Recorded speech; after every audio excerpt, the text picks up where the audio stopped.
Graça e paz, povo de Deus, estou passando aqui para compartilhar uma palavra para o seu coração, que se encontra em Mateus capítulo 14, versículo 28, que diz assim: Senhor, disse Pedro, se és tu, manda-me ir ao teu encontro sobre as águas. Jesus respondeu, venha. Então Pedro saiu do barco, andou sobre as águas e foi na direção de Jesus.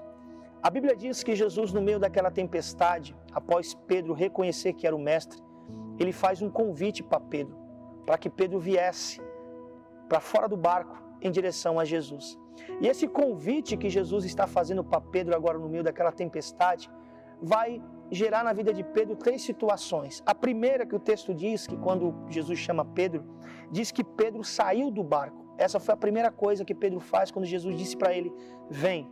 Pedro saiu do barco. No meio de uma tempestade, no meio de um mar bravio, humanamente falando, né, com os olhos carnais, o lugar mais seguro seria qual? O barco. Pedro estava saindo do lugar mais seguro aos olhos humanos. Mas a Bíblia diz que Pedro ele saiu do barco para ir de encontro a Jesus.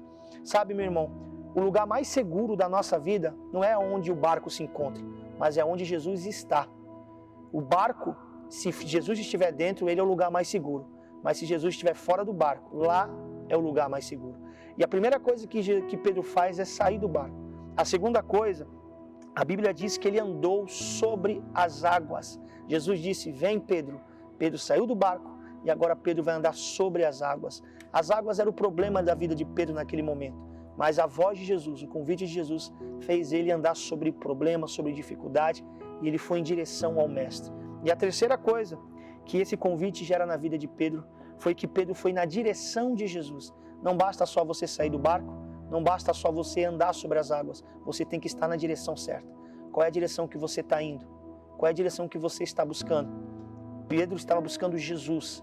Então, eu libero essa palavra sobre a sua vida. Saia do barco, ande sobre as águas, mas não perca a direção, porque Jesus tem um convite para você no meio dessa tormenta. Vem viver coisas maiores e melhores. Deus abençoe sua vida.